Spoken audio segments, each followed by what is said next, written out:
여러분 안녕하십니까. 내일부터 추석과 개천절까지 이어지는 최장 엿새 동안의 연휴가 시작됩니다. 조금 일찍 귀성길에 오는 시민들도 많으실 텐데요. 취재기자 연결해 공항 분위기 살펴보겠습니다. 임예진 기자. 네, 김포공항 국내선출에 나와 있습니다. 네, 현장 분위기 어떻습니까?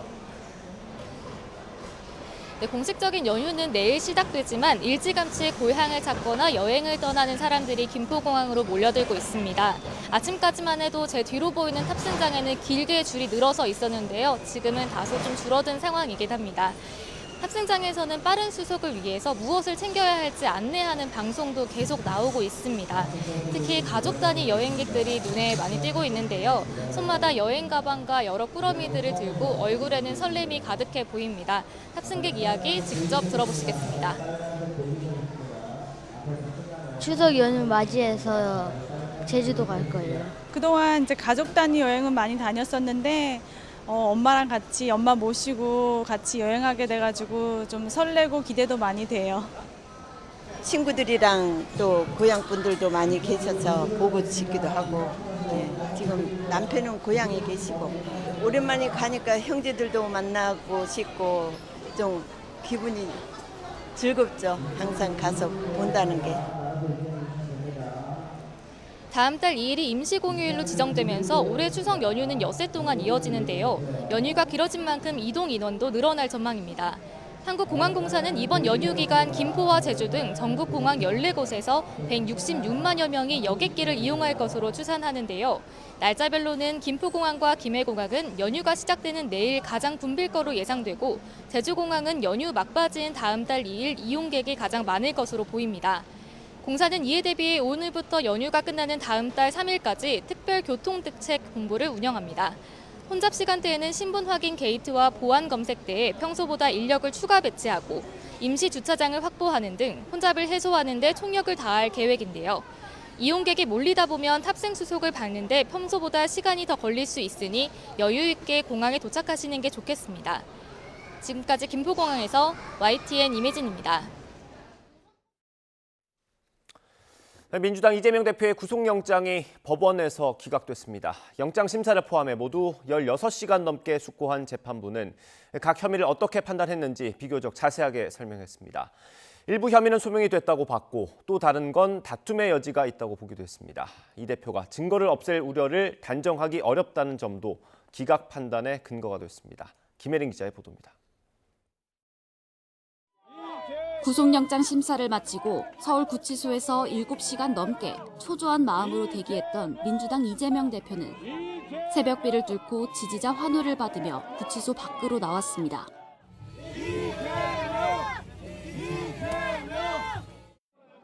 이 대표는 재판부가 인권의 최후 보루란 사실을 증명해줬다고 평가했습니다. 대한민국의 헌정 질서를 굳건하게 지켜주시고 현명한 판단을 해주신 사법부에 다시 한번 깊이 감사드립니다. 중앙지법 유창훈 부장판사는 영장심사 16시간여 만에 검찰이 청구한 이 대표의 구속영장을 기각했습니다. 900자에 육박한 영장 기각 사유에서 유 판사는 이 대표의 혐의에 다툼의 여지가 있다고 밝혔습니다. 성남도시개발공사가 백현동 사업에서 배제되는 과정에 이 대표가 관여했다고 볼 만한 상당한 의심이 든다면서도 직접 증거는 부족하다고 선을 그었습니다. 쌍방울 대북송금 의혹도 이화영 전 부지사 진술 등 현재까지 자료로는 이 대표 공모 여부를 단정할 수 없다고 판단했는데 다만 검사 사칭 사건 위증 교사 혐의는 소명된 것으로 봤습니다. 구속 여부를 판가름할 거라던 증거인멸 염려 부분에서도 검찰 주장은 받아들여지지 않았습니다. 대북송금 의혹에서 이 대표 측이 이전 부지사 진술 번복에 부적절하게 개입한 정황은 있다면서도 이 대표가 직접 개입했다고 단정할 자료는 부족하다고 지적했습니다. 또 백현동 의혹과 위증 교사 혐의의 경우 이미 확보된 증거 자료에 비춰 증거를 없앨 염려가 있다고 보기 어렵고 이 대표가 현직 정당 대표로서 공적 감시와 비판 대상인 점도 고려됐습니다. 결국 이 대표의 방어권 보장이 필요하고 불구속 수사 원칙을 배제할 정도로 구속 필요성을 인정하기 어렵다는 게 재판부 결론이었습니다. 검찰은 두 차례 구속영장 청구 끝에 법원 판단을 받아볼 기회를 얻었지만 이 대표 신병 확보에 실패해 체면을 구겼습니다. 2년 동안 이어진 수사로 줄곧 사법 리스크에 시달려온 이 대표는 절체절명의 위기에서 극적으로 기사회생했습니다. YTN 김혜린입니다. 이원석 검찰총장은 영장 심사가 유무죄를 다투는 게 아니라고 선을 그었습니다. 영장 재청구 여부는 수사팀과 상의하겠다고 밝혔습니다. 직접 들어보겠습니다.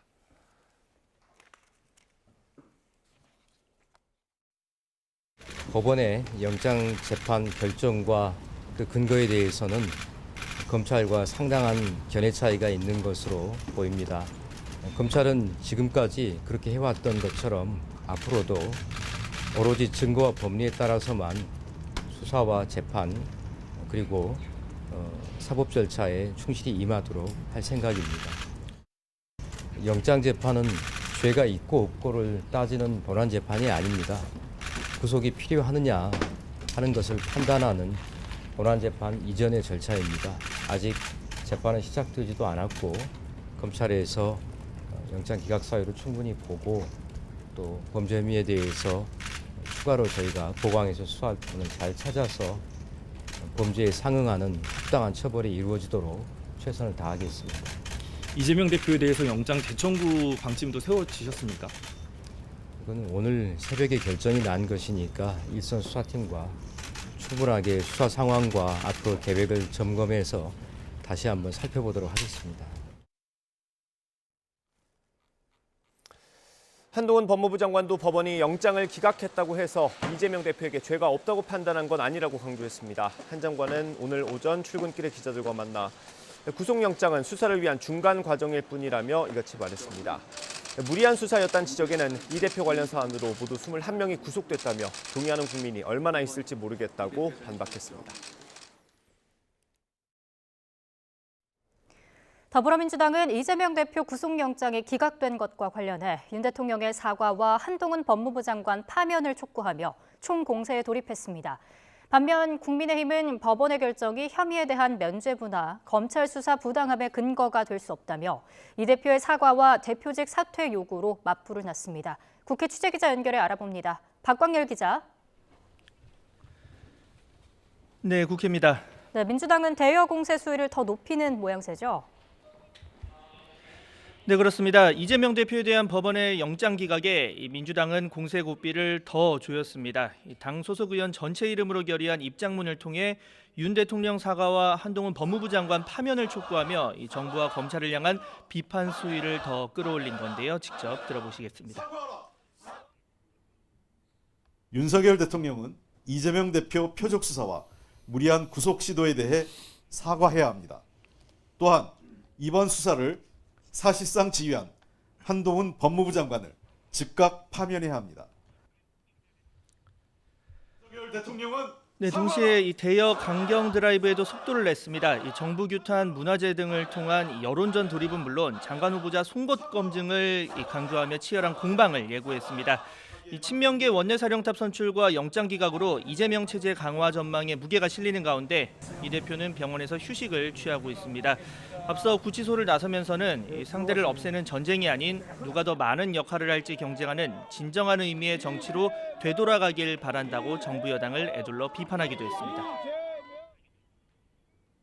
상대를 죽여 없애는 그런 전쟁이 아니라 국민과 국가를 위해 누가 더 많은 역할을 제대로 할 수 있는지를 경쟁하는 네, 그동안 이 체포한 가결 책임을 두고 내전 수준의 설전을 벌여온 비명계 역시 이 검찰의 구속수사 남발과 수사권 오남용에 경종을 울렸다고 힘을 보탰습니다. 다만 사법 리스크의 완전한 해소는 아니라며 특히 이탈표 색출 등은 용납할 수 없는 행위라고 지적해 이 내용 수습은 과제로 꼽히고 있습니다. 네, 이번 영장 기각 결정, 국민의힘은 이해할 수 없는 결정이라고 강력 반발했죠.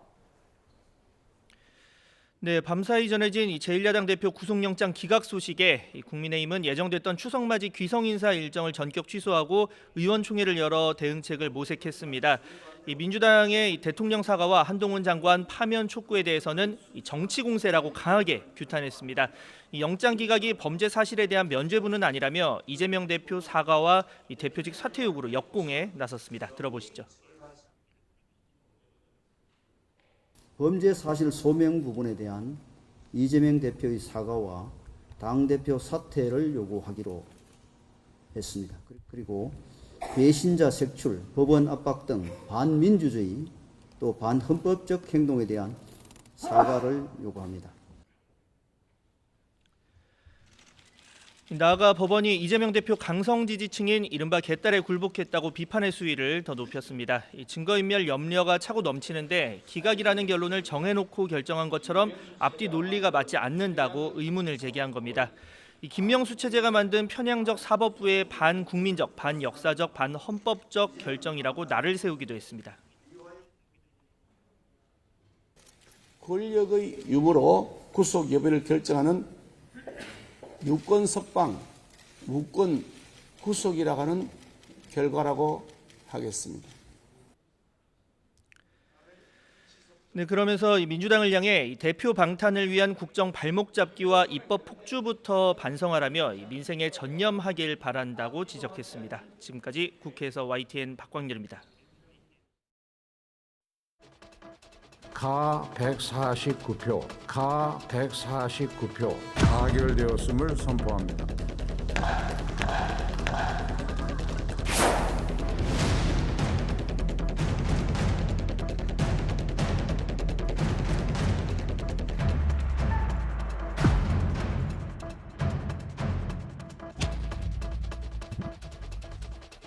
구속영장 실질심사 받게 되는데 한 말씀 해주시죠. 증거 인멸을 교사했다는 혐의에 대해 어떻게 방어하실 건가요?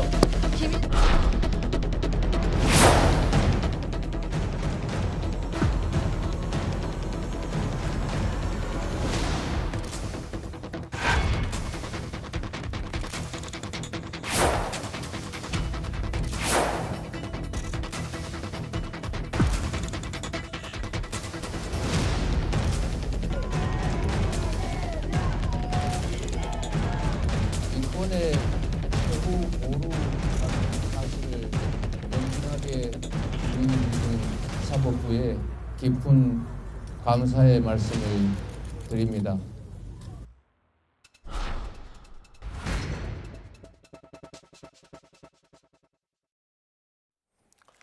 네, 오늘의 정치권 이슈 짚어보겠습니다. 국민의힘 박정아 의원, 민주당 양이원영 의원 나오셨습니다. 어서 오십시오. 네, 안녕하십니까.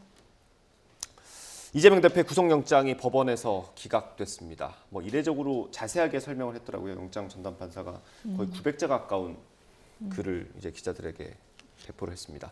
일단 이재명 대표가 구치소에서 나올 때 현장에 가셨다고 들어서 현장 네. 분위기가 어땠는지 좀 전해주시면 좋겠습니다. 현장 분위기는 굉장히 간절하고 애절한 분위기였죠. 사실 저희 의원님들 중에서도 검사장 출신 의원님도 계시고 판사 출신 의원님들도 계신데 네. 구속영장을 청구한 것들 다 읽어봐도 직접적인 증거가 없기 때문에 그리고 방어권 차원에서 이거는 기각될 게 분명한데 과연 이 정부에서 지금 법무부 장관도 그렇고 이 사법 정의가 제대로 지켜줄 수 있을까 그런 걱정을 많이 했습니다. 네. 예, 그래서 비를 맞으면서 많은 지지자분들이 거기를 대기하고 있었고 저희 의원들도 수십 명 정도가 있었죠. 알겠습니다. 이 결정에 대해서 국민의힘에서는 아마 재판부를 좀 비판하는 얘기들을 많이 하는 것 같습니다. 의원님 생각 어떠신지?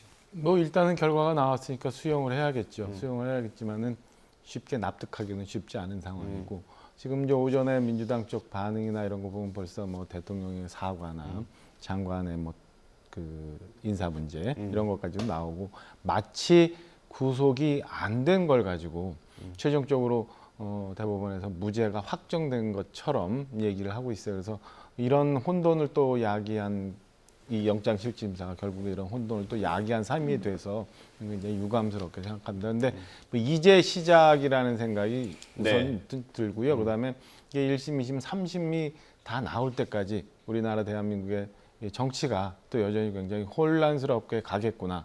또 하나는 민생 걱정해야 됩니다만은 그 야당이 저 안에서 또 그 안에서 그동안 요 며칠 동안 보여줬던 그 내홍이 좀 더 다른 양상으로 더 크게 번질 것 같아서 또 그 또한 민생을 생각하는 국정 그다음에 정치가 올바른 방향으로 가기에는 또 다른 걸림돌이 또 하나 생겼구나 이런 안타까움이 생겼습니다.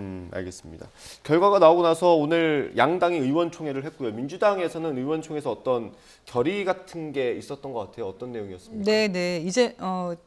이재명 대표의 구속영장 청구 자체가 정치 검찰을 이용한, 그러니까 어떻게 보면 검찰이라는 것은 국민의 뭐 범죄 수사를 하기 위한 것인데 사적인 권한 남용이 아니냐, 정적 제거를 위한 것이었다라는 것이 이번 구속영장 기각을 통해서 그리고 또 이례적으로 900자 가까이 나온 그 내용들을 보면 이게 무리한 정치 검찰의 수사였다는 것이 보여지고 또 그걸 체포동의안을 국회에 와서 일일이 피의 사실 공표죄를 저지르면서까지 이렇게 범죄자 취급을 하면서 이렇게 낭독을 한 사람이 장관이지 않습니까? 다름이 아니라 검사가 아니라 그러면 대통령의 지시가 없고서야 장관이 그렇게 할 수가 없는 거죠.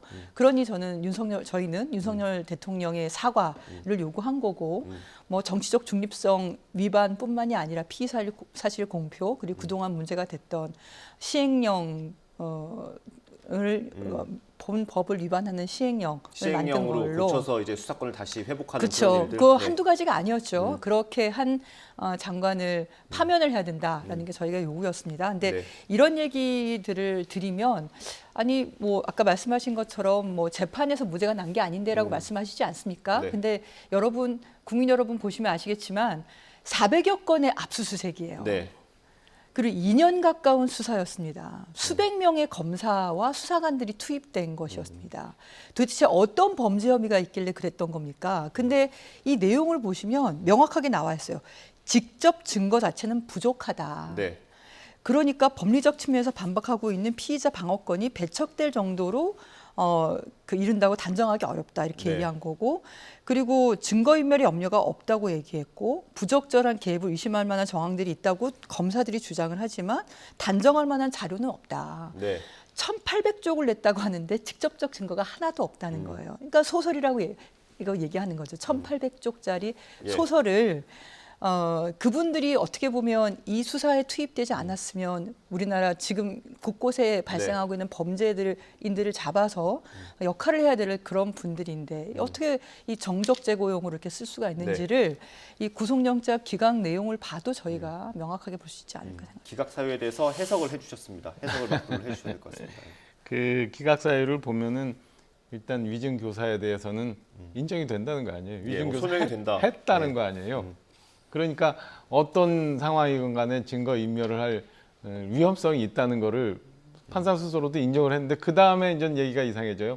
백현동 건에 대해서 상당한 의심이 있으나 뭐 좀 더 그 방어권 차원에서 소명할 부분이 있다. 직접 증거가 애매하다. 그다음에 쌍방울 대북 선거과 관련해 갖고 다툼의 여지가 있다. 뭐 이런 건데 결국에 돌아서 쉽게 얘기하면은 증거가 이미 다 확보가 됐고 그다음에 더 이상 그 인멸할 가능성이 야당 대표이기 때문에 별로 없어서 구속까지는 할 필요 없다라는 거잖아요. 그러니까 이거를 역으로 해석하고 호도해서 마치 무죄인 것처럼 얘기하는 게 저는 또 이 법원의 판단으로 인해서 우리 정치가 또 한번 혼돈 속으로 가는 것 같다라는 생각이 들 수밖에 없어요. 그러니까 결과적으로 보면은 그동안 뭐 재판 사법 방해, 그다음에 뭐 그 증거 인멸에 대한 여러 가지 의혹들 그리고 최근에 있었던 이재명 대표의 단식 뭐 등등등 그리고 오늘 재판부가 또 얘기했던 것처럼 야당 대표이기 때문에 증거 인멸까지는 하지 않을 거라고 믿고 싶다라는 얘기는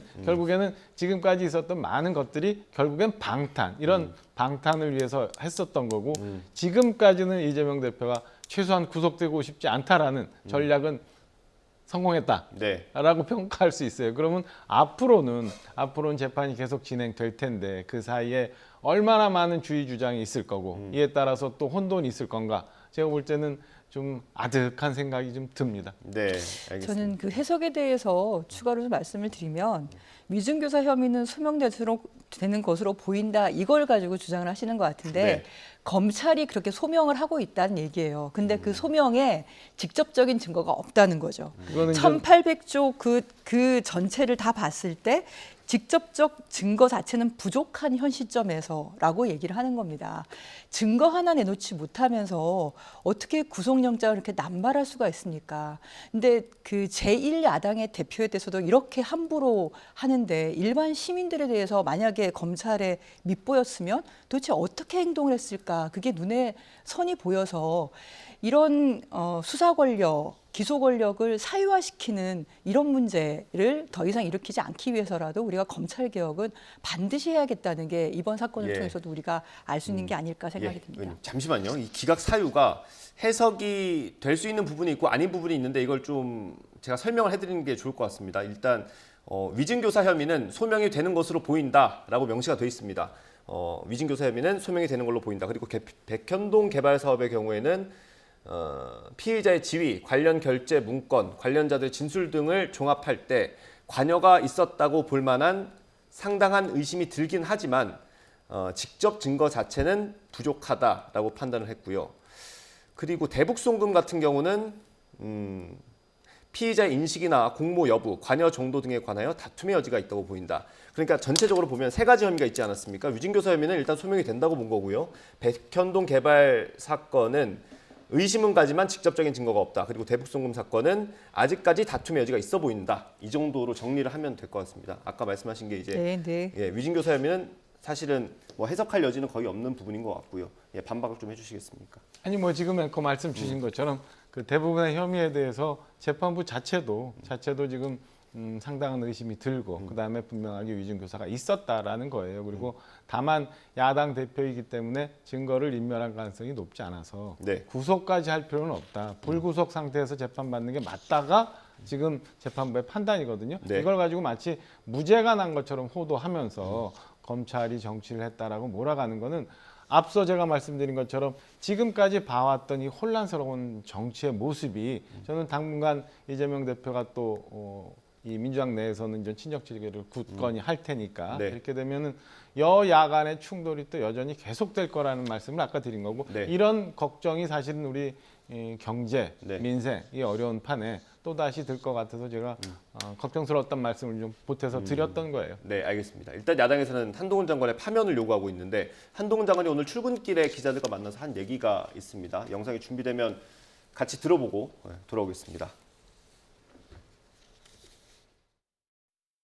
구속영장 결정은 범죄 수사를 위한 중간 과정일 뿐이고 이번 이 대표에 대한 결정도 그 내용이 죄가 없다는 내용이 아닙니다. 검찰이 그간 절차에 따라서 공정하게 수사해왔고 앞으로도 그렇게 할 것이라고 생각합니다. 체포동의안 서면에도 말씀드렸다시피 관련 사안으로 21명이 구속됐습니다. 무리한 수사라는 말을 동의하실 만한 국민들이 얼마나 계실지 모르겠습니다. 범죄 수사는 진실을 밝혀서 책임질 만한 사람에게 책임을 지게 하는 절차입니다. 동력 같은 건 필요하지 않습니다. 시스템이 동력입니다. 네, 뭐 수사 동력이 떨어졌다라는 지적에 저렇게 얘기를 했습니다. 시스템이 동력이다. 민주당에서 지금 파면을 요구한 건 그 다음 절차까지 감안을 한 겁니까? 뭐 해임 건의안이나 탄핵까지 얘기가 나오고 있는데. 파면을 요구해서 거기에 적절한 조치가 있지 않는다면은 그 말에 대한 저희가 책임을 져야겠죠. 그 다음 단계에 행동을 하지 않고 그냥 멈춘다는 거는 뭐 저 개인으로는 그런 의견을 가지고 있습니다. 그 당 차원에서는 어떻게 할 건지를 아직 얘기한 적은 없기 때문에 제 개인적인 의견입니다. 그 오늘 의원총회에서는 뭐 구체적으로 앞으로 플랜이 논의되지 않았고요. 네네. 알겠습니다. 그러니까 결과적으로 제가 말씀드린 것처럼 지금 이재명 대표의 사법 리스크로 인하여 우리 정치가 다 볼모가 잡혀 있는 거고 오늘 전 구속영장이 기각된 것을 마치 무죄인 것처럼 해석을 하고 국민들을 호도하면서 또다시 정치 싸움으로 가고 있는 거예요. 그러니까 한동훈 장관이 지금 얘기한 것처럼 이 건이 과정이고 아직 재판부의 판단이 나온 건 아니기 때문에 지켜봐야 되는 거고. 그러니까 우리가 지금 국회 정치인들이 해야 될 일은 이재명 대표는 그러면 사법의 영향으로 넘겨서 그건 재판대로 진행이 되고 나머지 거를 논의해야 되는데 또다시 지금 정기국회 열려 있습니다만은 또 한동훈 장관 파면, 대통령의 사과 이런 정치적인 구호들이 또 난무하는 거잖아요. 그럼 민생 언제 돌봐요? 저는 이재명 대표가 이렇게 됨에 따라서 아까 말씀드린 것처럼 우리 정치는 또 정쟁의 늪으로 빠져 들어가고 민주당은 그 구속영장 기각이라는 아주 달콤한 사탕의 유혹에 빠져서 또 늪으로 가는 것 아닌가라는 생각이 듭니다. 그러니까 오늘 영장 기각이 나오기 요 며칠 전 민주당이 보여줬던 여러 가지 행태들이 또 다른 모습으로 좀 더 과격한 모습으로 저는 당분간 민주당을 휘 감을 것 같다는 생각이 듭니다. 그렇다면 국회 내에서 정상적인 논의나 아니면 국민들을 생각하는 정치가 과연 될 수 있을까? 그냥 또다시 여야 간에 싸우는 정쟁의 모습들이 또 여전히 계속될 것 같다라는 우려가 계속 머릿속을 맴맴 도는 거죠. 예, 그 앞으로 과정이 자꾸 궁금해가지고 여쭤보게 되는데 혹시 그 당내 그 친명계 의원님들끼리는 어떤 공감대가 있긴 합니까? 다음 절차에 대해서? 그 전에 하신 말씀에 대해서 제가 좀 의견을 드리고 싶은데요. 이게 칼 찌른 사람이 공격을 해놓고는 방어하는 사람에게 너 왜 방어하느라고 그렇게 시끄럽냐? 이렇게 얘기하는 것 같습니다. 제가 말씀을 드린 것처럼 아니 2년 가까운 수사를 하고 400여 건의 압수수색을 했는데 직접 증거 하나 찾지 못한 그런 수사를 가지고 구속영장까지 청구하는 그것도 비회기 때에 영장 청구를 하면은 가겠다고 말했는데 굳이 회기 때에 청구를 해서 그걸 가결 투표까지 붙이게 만드는 그런 정치적 행동을 하는 검찰 또 그것을 대변하면서 마치 피의 사실을 범죄 사실인 것처럼 기정사실화돼서 그냥 유죄가 된 것처럼 재판이 끝난 것처럼 그 국회에서 전국에 생중계되는 데에서 일일이 사람 이름까지 다 거명하면서 피의 사실 공표를 하고 있지 않습니까? 그러니까 검사가 법을 어기는 게 너무나 쉬워요. 그리고 국회를 무시하는 것도 너무나 당연한 거고 그런 식으로 인권을 무시하고 이런 국민의 대표인 국회에도 이렇게 공격하고 무시하고 하는데 일반 국민들에게는 오죽할까 싶은 거죠. 근데 이런 문제를 그냥 덮고 가자고요? 그러니까 같은 국회에 있는 분들이 국회를 무시하는 행정부에 대해서는 사실 입법부로서의 자기 권한을 지켜야 되는 겁니다. 왜냐하면 우리는 국민을 대표하는 사람들이에요. 국민을 대표하는 사람들에 대해서 장관이 국회에서 그렇게 함부로 하는데 그거를 그렇게 보고서는 아무 문제 없다고 얘기를 하십니까?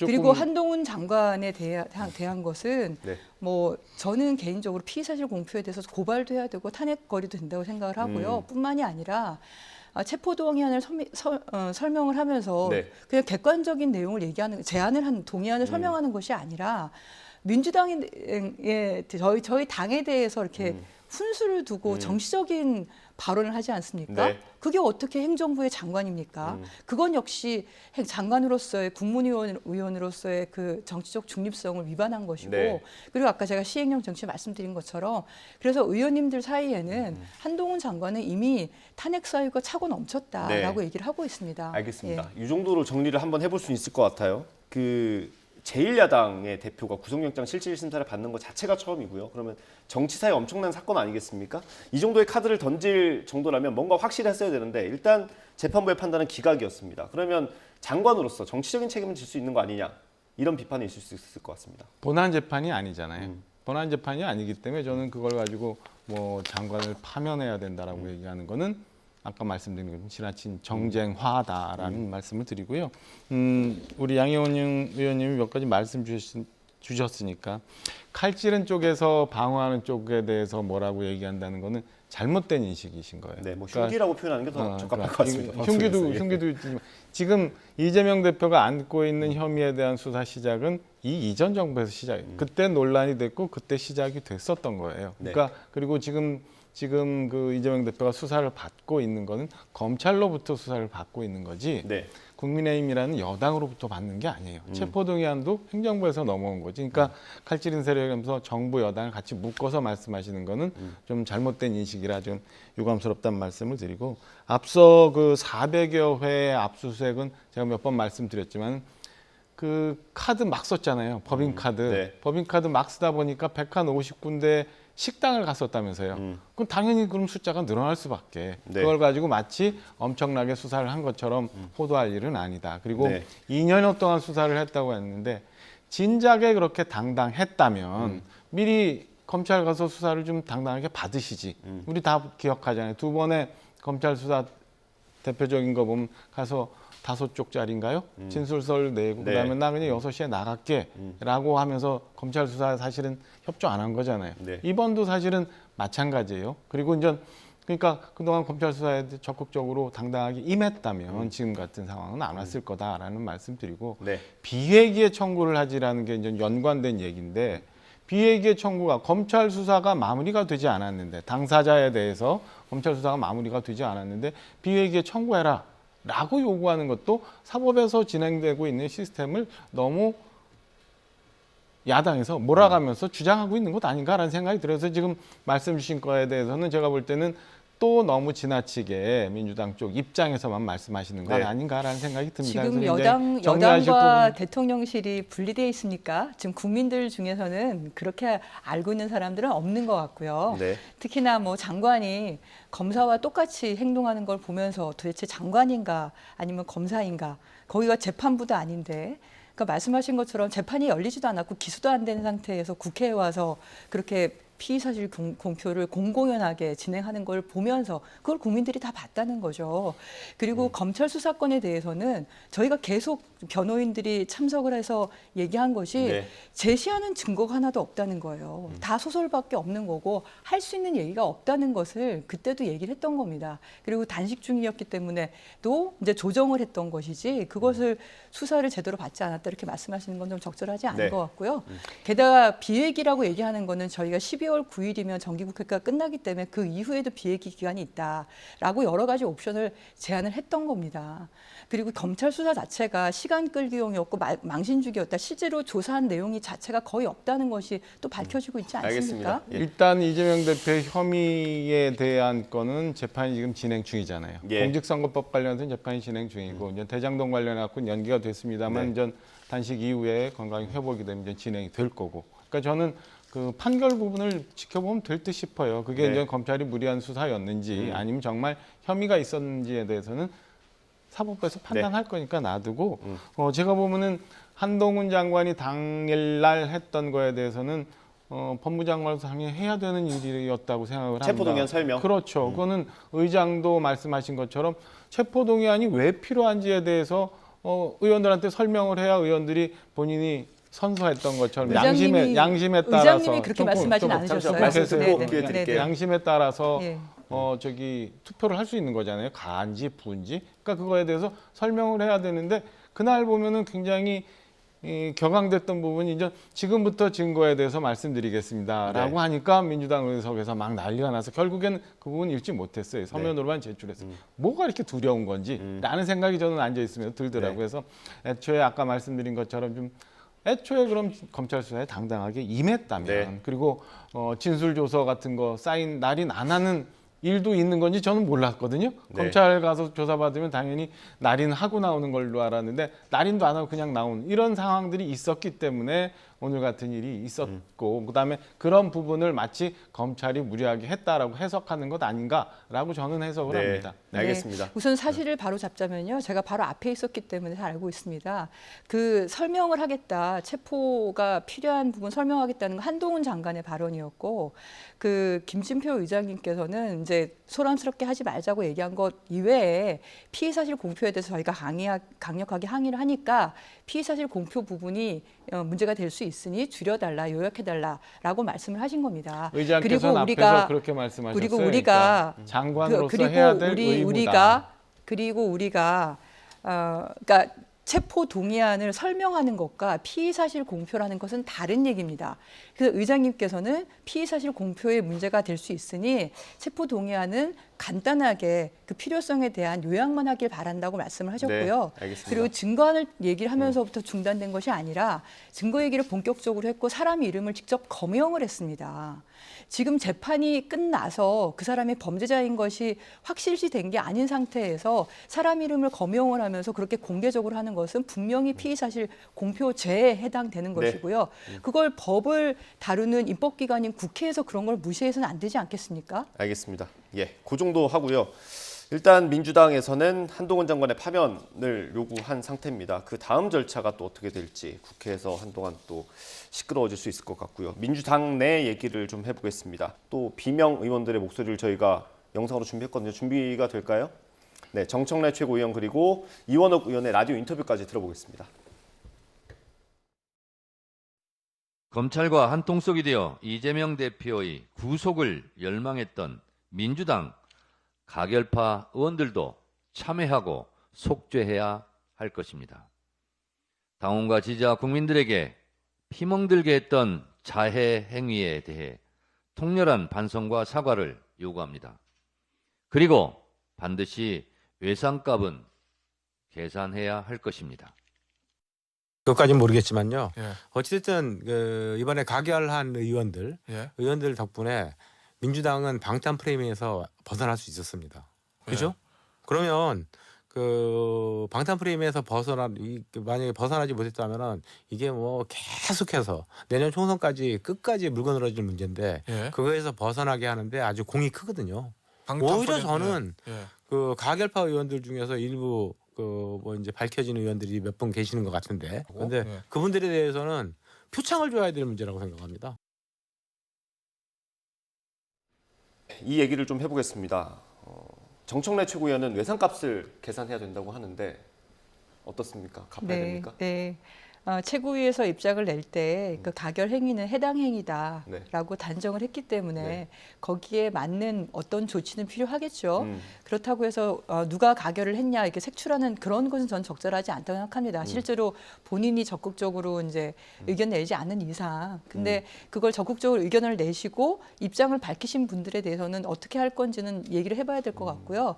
이번에 새로 이제 대신 홍익표 원내대표께서는 윤리심판원으로 넘겨서 거기서 판단할 수 있도록 하겠다라는 게 기본 입장이어서. 그게 공식적으로 언급이 됐습니까?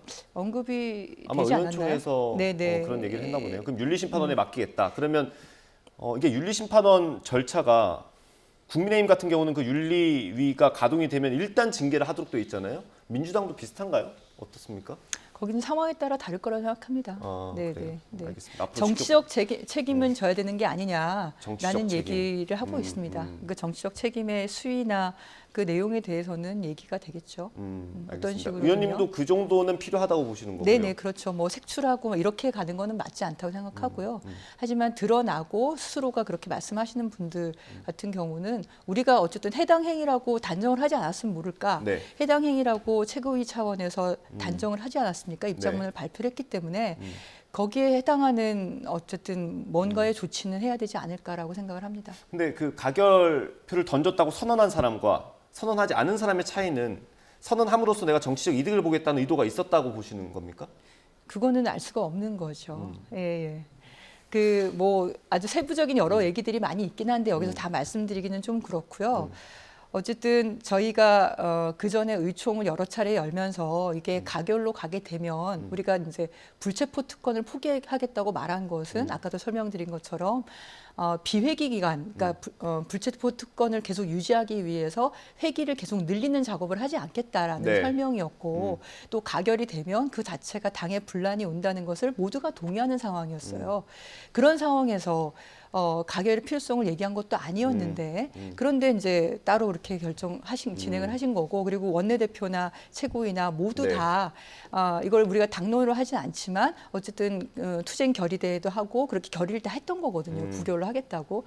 그것에 대해서 다른 행동을 한 것에 대해서는 정치적 책임을 져야 된다라는 것이 현재까지 의견들인 걸로 알고 있습니다. 정청래 최고위원의 표현을 빌리면 일단 민주당은 외상값을 받는 쪽으로 방향을 잡은 것 같고요. 지금 의원님 보시기엔 뭐 표창을 줘야 됩니까? 외상값을 받아야 됩니까? 저는 그거는 그 민주당이 지금 시간이 지나가니까 모순된 설명을 지금 하고 있는 거라고 봐요. 그러니까 여러 번 의총을 거쳤다고 하지만은 그게 만약에 해당 행위고 정말 잘못된 거라고 의견을 모았다면 당론으로 정했으면 되죠. 부결을 당론으로 정했으면 되는데 본인들이 해놨던 불체포 특권 포기 서약, 포기 약속, 이재명 대표가 직접 또 본회의장에서 얘기했던 그 약속 때문에 어쩔 수 없이 당론으로 안 정하고 놔뒀던 거 아니에요. 그리고 의원들 개개인이 양심껏 투표하게 만들어 놓고 난 다음에 이제 와서 그걸 또 해당 행위라고 규정한다는 건 스스로 모순인 것 같아요. 지금 최고의 말씀을 양희원 의원님이 주셨으니까 그건 저희가 확인이 아직 안 된 부분이지만 어제는 중진 의원 모임이라고 하면서 안민석 의원은 또 해당 행위가 아니라고 또 규정을 해요. 그래서 정확히 이제 아니라는 의견이 많다는 취지로 말씀을 그렇게 하셨습니다. 했죠. 예, 그래서 예. 그거를 징계하면 안 된다는 얘기를 또 해요. 그래서 이게 모순된 일들이 굉장히 많다라는 생각이 들어서 이 모순이 저는 그 순간순간을 모면하기 위해서 계속 스스로들 바뀌어가고 있는 것 아닌가, 논리가. 이런 좀 스스로 저도 이제 혼돈스러운 상황이고 좀 전에 설명 주시는 과정에 불체포 특권에 대해서도 회기를 중간에 끼워 넣어서 연장하지 않겠다는 뜻이지 비회 기간에는 적용이 되고 그렇지 않은 경우는 또 적용이 안 된다는 말씀인 건지 뭐 조금 혼란스러운 부분들이 있더라고요. 그래서 지금 이런 것들을 민주당 내에서 스스로 정리를 해줘야 국민들도 그 건에 대해서 보고 판단을 하지 않을까라는 생각이 듭니다. 알겠습니다. 마지막으로 하나만 여쭤보겠습니다. 네. 지금 어쨌든 내분이 좀 밖으로 많이 표출이 됐는데 이걸 수습하는 방향이 그게 최선입니까? 어떤 게요? 그러니까 윤리심판원을 통해서 가결표를 던졌다고 말한 의원들에 대한 판단을 하도록 하는 게? 뭐 저는 색출 작업하고 막 이런 방식은 맞지 않다고 생각을 하는데요. 어쨌든 통합으로 가야 되지만 이미 벌어진 일에 대해서 어떤 식으로든 정리는 해야 되지 않겠습니까? 아무것도 없었던 것처럼 하고 갈 수는 없는 거죠. 그나마 결과가 구속영장 기각으로 나왔으니 망정이지 실제로 그렇게 그러니까 그런 법리적으로 그러니까 이렇게 정상적으로 굴러갈 것이라고 보지 않은 사람들이 상당수였거든요. 저희도 네. 그렇게 기대를 했던 거고 그걸 알고 있으면서도 그거를 가결표를 던져서 당대표를 그렇게 하게 만들었다는 것 자체가 여러 가지로 문제가 있다는 것은 공통된 인식인 걸로 알고 있습니다. 알겠습니다. 저희가 2분밖에 안 남아서요. 네네. 시원식 장관 후보자 얘기를 1분씩만 듣겠습니다. 죄송합니다. 시간 조절을 잘 못해가지고요. 지금 인사청문회가 진행이 되고 있죠. 근데 뭐 지명되고 나서 계속 유튜브 발언이 논란이 되고 있습니다. 뭐 어쨌든 군 출신이니까 전문성은 뭐 따져볼 필요도 없을 것 같긴 한데 그 발언들이 좀 너무 뉴라이트 사관에 근거한 거 아니냐라는 비판이 있습니다.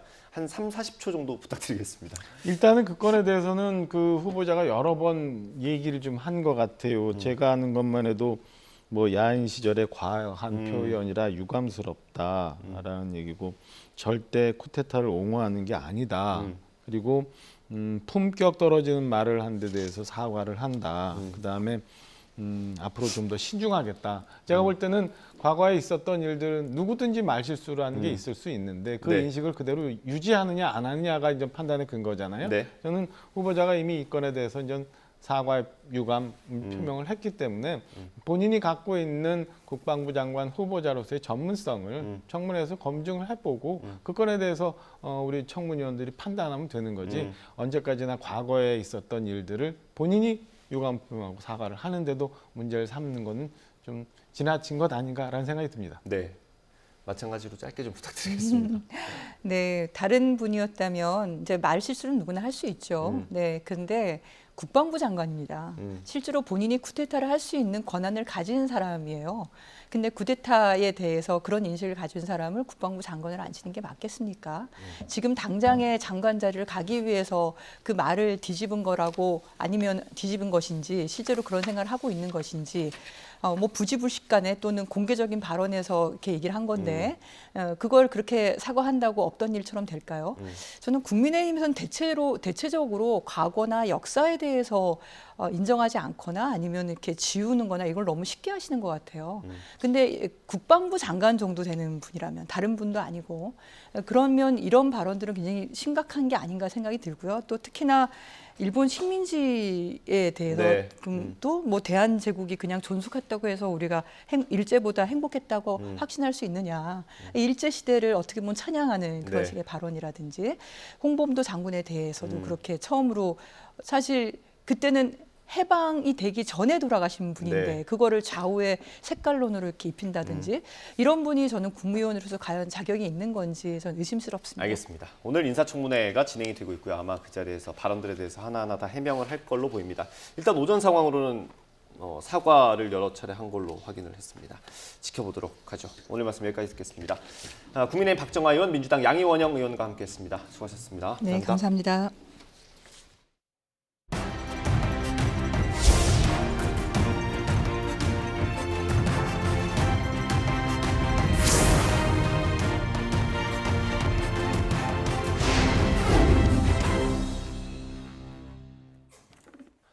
보이스피싱 피해자들은 빼앗긴 돈을 돌려받지 못하는 경우가 대부분입니다. 경찰이 100억 원이 넘는 피해금이 가상자산 거래소에 묶여있던 사실을 확인하고 환급에 나섰습니다. 이게 어떻게 가능한지 윤웅성 기자가 보도합니다. 최근 보이스피싱 범죄 수익금이 코인 형태로 해외에 유출되는 사례가 많은 것에 주목한 경찰. 가상자산 거래소와 대책을 논의하다 새로운 사실을 알게 됐습니다. 보이스피싱 피해금 입금이 확인돼 이용 정지된 국내 가상자산 거래소 5곳의 339개 계정에 무려 122억 3천만 원이 남아있었던 겁니다. 경찰은 계좌 추적을 통해 피해자 503명을 특정했고 이 가운데 지금까지 103명에게 40억 원을 돌려줬습니다. 4년 전 남편과 사별한 A씨도 1,000만 원을 받게 됐습니다. 남편은 기존 대출을 낮은 이율로 갈아타게 해준다는 말에 속아 보이스피싱 조직에 1,600만 원을 건넨 뒤 소가리를 하다 암투병 끝에 세상을 떠났습니다. 저도 솔직히 믿기지 않았어요. 남편이 진짜 많이 도와주나 보다. 저희 어려운 형편에. 현행법상 시중은행끼리는 서로 정보를 공유할 수 있어서 지급 정지와 피해금 환급이 모두 가능합니다. 다만 가상자산 거래소는 금융기관으로 취급되지 않아 동결까지만 가능하고 환급은 이뤄지지 않는데 이번엔 경찰이 묶여있던 거래소 계정의 입금 내역을 역추적하면서 피해자들에게 돈을 돌려줄 수 있게 된 겁니다. 현행 법과 제도의 미비 때문에 피해자들이 신속한 환급을 받지 못할 수밖에 없었던 빈 공간을 경찰 활동을 통해서 메꿀 수 있었다는. 경찰은 앞으로도 가상자산 거래소에서 보이스피싱 피해자들의 돈이 추가로 확인되면 계속해 환급 절차를 밟아나갈 계획입니다. 경찰은 피해금을 돌려주는 과정에서 거래소나 경찰관이 돈을 요구하는 경우는 없다며 혹시 모를 추가 사기에 주의를 당부했습니다. YTN 윤웅성입니다. 이른바 MG 조폭을 동원해 미술품을 거래하는 갤러리 대표를 폭행 협박하고 금품을 빼앗은 혐의로 투자자와 조폭 등 일당 9명이 검찰에 넘겨졌습니다. A씨 등은 지난달 3일 서울 청담동에 있는 갤러리에서 관장을 폭행하고 그림 3점 3,900만 원어치를 강제로 빼앗고 지난달 1일엔 미술 작품을 빼앗기 위해 서울 서초동에 있는 건물 지하실에 피해자를 감금하고 흉기로 위협한 혐의를 받고 있습니다. 특히 A씨 등 3명은 피해자가 운영하는 갤러리를 통해 미술 작품에 28억 원을 투자하고 원하는 시기에 수익금이 들어오지 않자 이자를 더해 87억 원을 돌려달라며 범행을 저지른 걸로 드러났습니다. 서울은 비가 그치고 하늘빛이 흐리기만 한데요. 현재 레이더 화면을 보면 강원과 충북 지방에는 여전히 산발적인 비가 내리고 있습니다. 낮 동안 비가 소강 상태를 보이는 곳도 있겠지만 오늘 밤까지 중부와 경북을 중심으로 비가 내렸다 그치기를 반복하겠습니다. 예상되는 비의 양은 5에서 20mm로 양이 많지는 않겠습니다. 오늘 낮 기온은 어제보다 1에서 5도가량 높아 선선하겠습니다. 서울과 대전 25도, 광주 26도, 대구 27도가 예상됩니다. 이번 추석 연휴 동안에는 비 소식 없이 쾌청한 가을 날씨가 이어지겠습니다. 따라서 추석 당일에는 구름 사이로 환한 보름달을 감상할 수 있겠습니다. 다만 아침에는 안개가 짙게 끼는 날이 많겠습니다. 귀성길과 성묘길 교통안전에 각별히 유의하시기 바랍니다. 또 연휴 후반에는 날이 부쩍 쌀쌀해질 전망입니다. 날씨였습니다. 이어서 뉴스앤이슈 2부가 방송됩니다. 저희는 잠시 뒤에 돌아오겠습니다.